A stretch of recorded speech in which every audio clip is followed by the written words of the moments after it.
Dee Caffari has sailed 6 times around the world in both directions, non-stop, and was the skipper of Turn the Tide of Plastic on the last Gulf Ocean race. And I'd like to discuss with her today a bit about sustainability as part of this BOOSA sustainability push. Thought we'd start with a bit about your university experience. I did. It seems like a very long time ago now, and that makes me feel super old. So I do apologise to everyone out there. But I was at Carnegie in Leeds, and I did a sports science degree. So I did a BSc majoring in physiology and biomechanics, which makes me laugh because one of the options was psychology. And back then I'm very black and white, didn't like shades of grey, and I just found it kind of hypothetical. And then now if I look at what I do, everything is about psychology of teams, of people, of individuals, of tough situations. And I kick myself now that I didn't, choose psychology above biomechanics. But I majored in outdoor activities. And it was while I was at Leeds that I started sailing, and it was part of my degree course. So I never really joined the sailing club or that scene. I was playing quite competitive volleyball back then. But I did sailing as part of my degree, and it must have kind of hit a chord because I then, through night school while I was in Leeds, did my yacht master. But it was 5 years of a career of teaching before I changed careers and went back to water sports, and sailing kind of evolved as my profession. Nice. And when you say you weren't part of the sailing club, but you're part of the volleyball, is there anything this kind of conversation going on then, or was it very much we're in it to win it and training? Oh, sadly, I would say that there wasn't any aspect of my university life where sustainability or environmental awareness was present. I would say that we were very aware in the outdoors, if we were climbing or doing stuff, being outdoor education specialist, we were very aware not to leave a trace and all that kind of thing. But actually in my day-to-day life or attitudes of people, it wasn't even something that was considered. And I think I was at university early 90s, and it was very much that acceleration into a disposable life. Everything was instant and everything was throwaway. And it just, breaks my heart now to know that I was part of it, which is probably why I'm so passionate and such a strong advocate for helping create change, because we've caused the mess, and it's kind of your generation that are actively making the change happen for the future generations to get the benefit.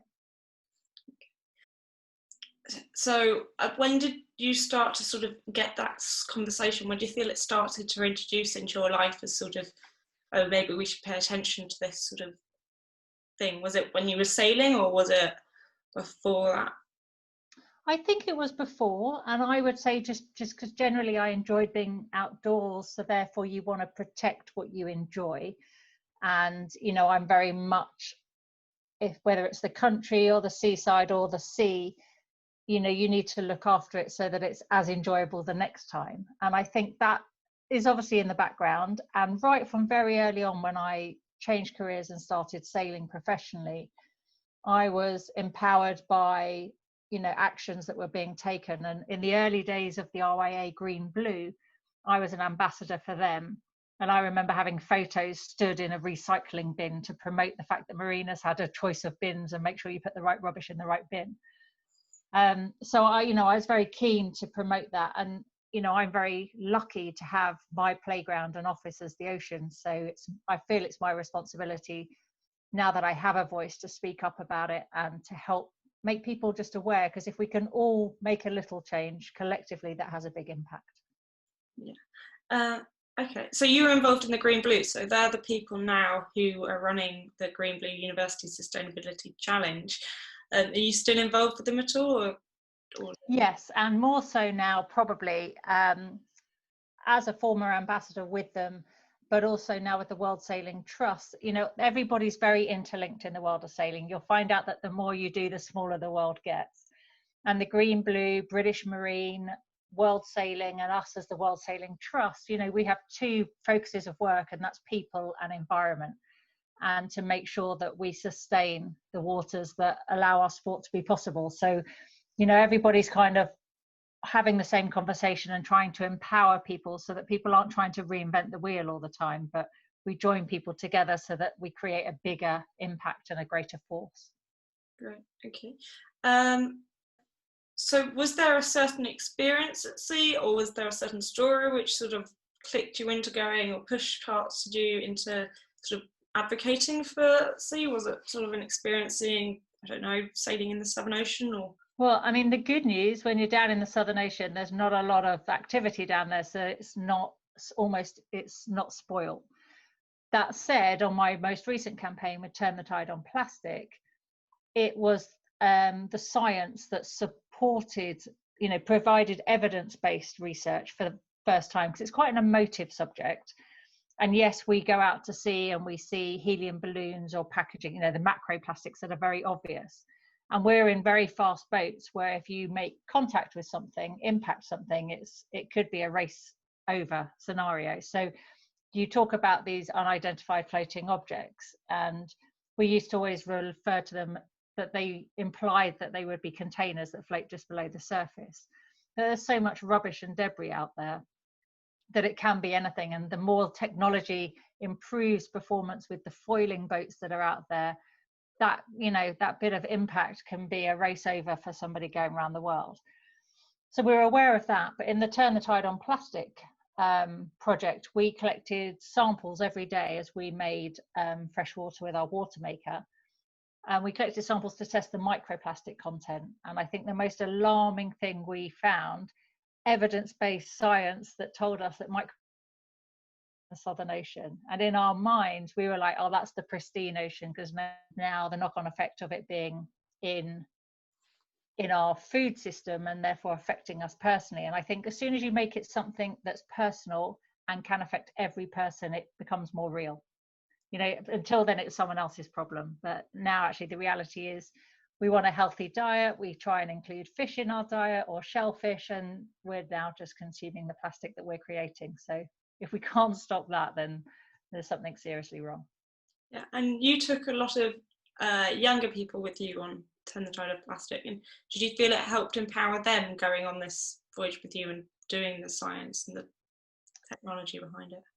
I think what surprised me was how easy that synergy was reached. Often you have to kind of learn the corporate line of the sponsor that you're promoting, and it's a very biased opinion. And I didn't really have to work very hard at our communication strategy with the sailors at all, because this was something they genuinely believed in. They were all, I'd say 80% of my crew were under 30. And they were so aware, this is the age group, it's your age group that are really aware that unless change happens, their children are going to suffer. And these guys were seeing it, were doing the science, providing the evidence, and were just so passionate about the subject and wanted to talk about it and wanted to help create change, that it was just like the perfect synergy. It was the best way to have a really good communication thread. And I was inspired by them, and all of them, I'd say, pretty much have kind of evolved to continue that way of thinking in what they're doing now. So all their sailing campaigns, you can't live for a year that intense giving that message and then go back on bad habits. It's just, that it's changed for them forever now. Was there anything sort of specific on board that you had to change? Sort of, I think of each time that I go sailing and I end up using electrical tape, and did you find sort of different solutions instead and things like that? It was interesting, and my big bugbear, especially with race boats, are cable ties, because it's just too easy to put the cable ties there. And so we spent a lot of time with the fact that you can get reusable ones, so you're not using a one use only thing. And it just takes a little bit of effort at the beginning, and then you can create a new habit, and once you have that habit you won't look back. And so it was a case of kind of little reminders at the beginning, and then at the end it was just the personal choice that you'd make. I mean, my guys would rather go thirsty than buy a plastic bottle of drink. It was just like, oh, I haven't got my water bottle with me, it doesn't matter, I'll wait, because they just couldn't bring themselves to have that. I mean, they weren't allowed either, but it's if you start with good intentions, it doesn't take long to create a habit. Yeah, sure. Do you feel that as sailors it's more, you've talked about it being your workplace and your office, but as sort of people who sail recreationally, use the sea, you feel that it's especially important for us to sort of get involved with it?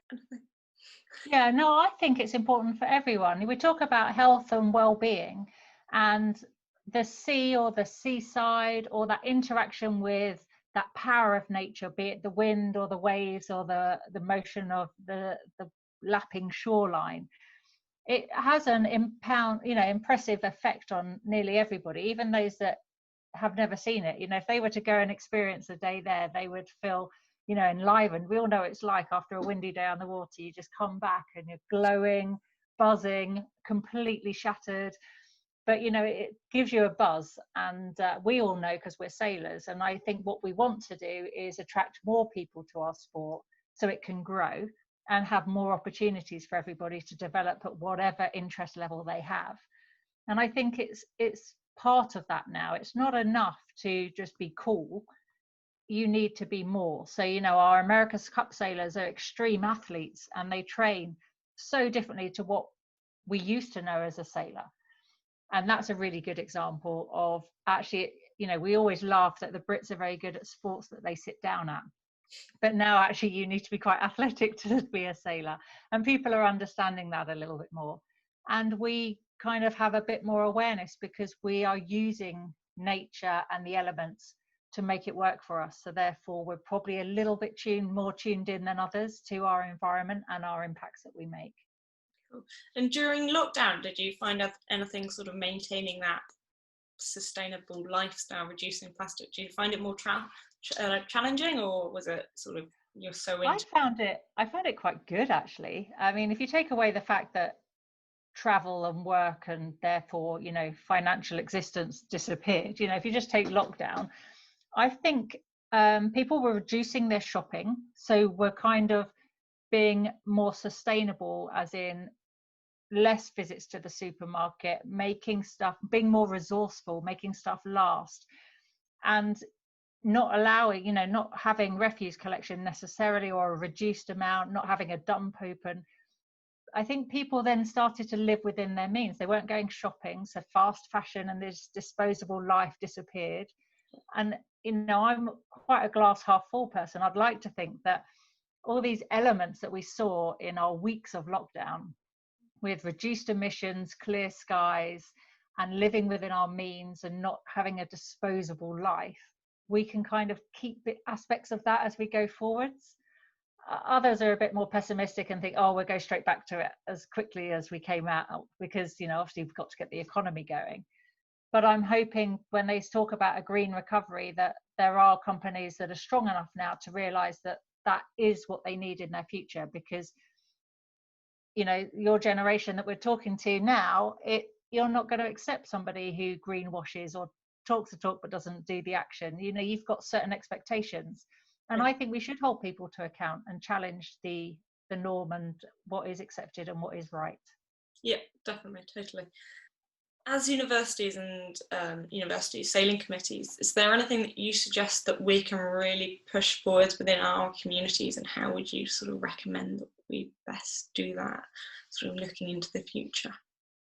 Well, I think you are perfectly placed to play a key role in the evolution of our sport, because you are speaking to the widest range of an audience, and you have the greatest reach. And this is the tipping point between people staying involved in our sport or walking away from our sport. There's many people I know that, oh yeah, I sailed at university but haven't touched it since. And so you have the opportunity to transition that to people that keep it as a hobby or keep it as a pastime, or maybe do it, at a higher level. So I think, you're kind of fundamental in the development of our sport and attracting more people into our sport.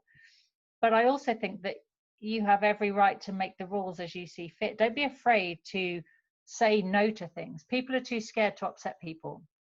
And actually, if you say, no, in our sport, there won't be any plastic bottles, or at our venue, there won't be any plastic bottles, or at this competition, there won't be any plastic bottles, and explain to the people hosting and then explain to all the competitors.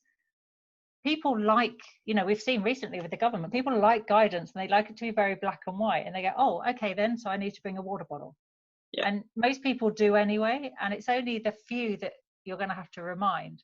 And then what you do is you go, oh, did you forget one? That's okay, you can buy one here. And they go, oh, okay, because that's the only way they're going to get a drink. You get some revenue and people start to become much more aware. I just think, don't be afraid to make bold decisions that may upset a few people. And remember that you are the linchpin in our sport that can keep people involved in our sport in the future. So, you know, as far as I'm concerned and the World Sailing Trust is concerned, we're trying to attract more people to our sport, but we've also got to keep them involved in our sport. And that's the hard bit, because it's perception wise, it's expensive, elitist, inaccessible, and we need to keep pushing hard to change that perception and be welcoming, inclusive, and open to all abilities, all levels, all ages on any boat. I mean, let's face it, we don't really care what boat we're on, we just want to be on the water having fun. Yeah, we definitely do. And I think you're about to start a 2024 double-handed campaign. Well, that's the aspiration at the moment. I've been around the world a lot. I've done a lot of solo miles, and I kind of felt that this brought a lot of aspects of my sailing together. Obviously, 2024 is a little way off, but I'm doing some double-handed sailing now. I'm quite keen to do some more, but we'll see how we go. I think it'll be hugely competitive.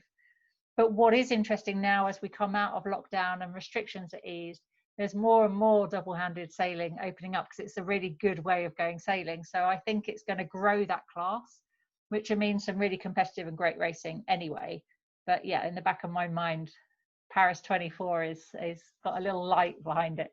We shall see. I'm assuming you're going to keep all the sustainability stuff behind that campaign. I'm more than happy to make it quite bold. I do feel that I do have a responsibility as a voice in our sport that can be heard and can be listened to, and I'm not afraid to kind of stick my neck out. I have to fund it somehow, and if I can fund it in a way that allows me to convey a really good message and make a difference, and to keep that attitude and that campaign synonymous with my name would be perfect for me. Yeah, I'd definitely aspire to have that. That's really nice for you. So looking forward, you sent me some documents that World Sailing were going to push recently. Do you want to tell me a bit more about that?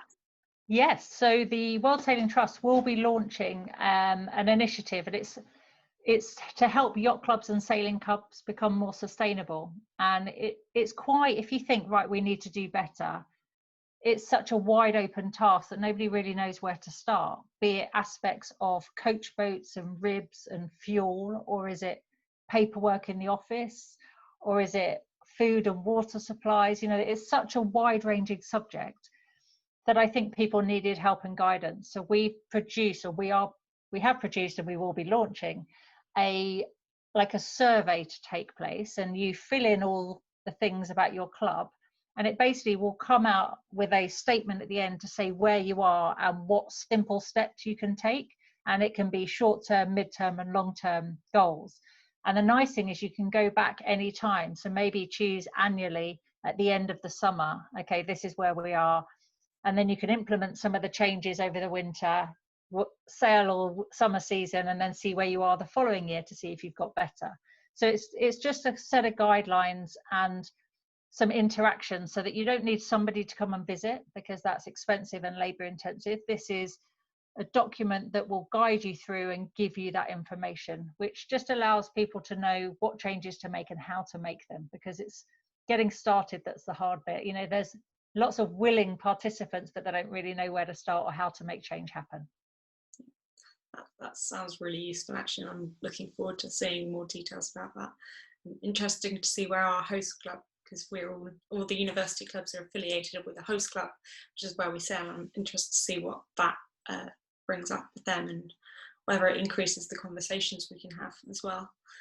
Well, I think definitely as BUSA, you have quite a powerful input into that, because for any club that you're affiliated with, potentially your future club members and committee members, so you can push that agenda quite hard, or raise their awareness if they're not aware, because obviously every club and sailing club has different levels of interaction with different social media and platforms. So don't shy away from saying, hey, have you seen this? Would you like some help with this? If you do it in that way, then they see it as a collaborative thing that you can do together. not kind of why haven't you changed. Sure, that makes sense. I'm sure as interested as people are in sustainability, I'm sure we're all a little bit interested in your experience being an ocean sailor. Are you able to tell us your favourite sort of moment from the oceans, whether it's sunsets, sunrises? Yeah, I mean, the reason we keep going back out there is because no 2 days are ever the same. So you're always learning and developing, and that's what keeps us going back. And I think the fact that it's so wide ranging means it's really hard to pinpoint what is magic for you, because, you know, perfect sailing conditions are so few and far between, and it's different things for different people. So a storm is great, but at the time it's a bit stressful and a bit scary, but you come out the other side and the experience you've gained means that when you go into the next one, you're that much better prepared for it. So it's, you know, it's an ongoing process. I always say that my favorite place to sail is the Southern Ocean, just due to the hostile nature, the inhospitability, the fact that it is kind of all or nothing down there. And not many people get to sail it, and I've sailed a lot down there, so I feel very lucky. Yes. But I also promote the fact that you have endless horizons and sunsets and sunrises that you can never do them justice in a video or a picture, but they're kind of etched in your mind. You know, I think we're really lucky to see what we see offshore. And when you see nature in its natural environment, it just kind of makes it all the more special. And you realize very quickly that you're very privileged to be in their world, and you have to remember that. And if you don't remember that, then Mother Nature normally gives you a kick up the butt to remind you. Yeah. Is there anything else you wanted to talk about? No, I would just say, you know, don't underestimate the power that Busa has. And as I said, you know, your critical role you play in sailing for increasing participation and maintaining that participation. And definitely in the environmental side of things, you're the generation that are going to make all the changes happen, because you've got to rectify all the rubbish that we've created. And you know, you have the power to do it. Don't be afraid. Okay, great. But enjoy the sailing. Yes, of course. Thank you. Thank you, Dee, for taking the time to talk to us. It's really kind and generous of you. That's a pleasure. Good luck and enjoy what's left of 2020, whatever may happen. But just think positive that you can do all your physical prep so you're ready for 21 and a great season.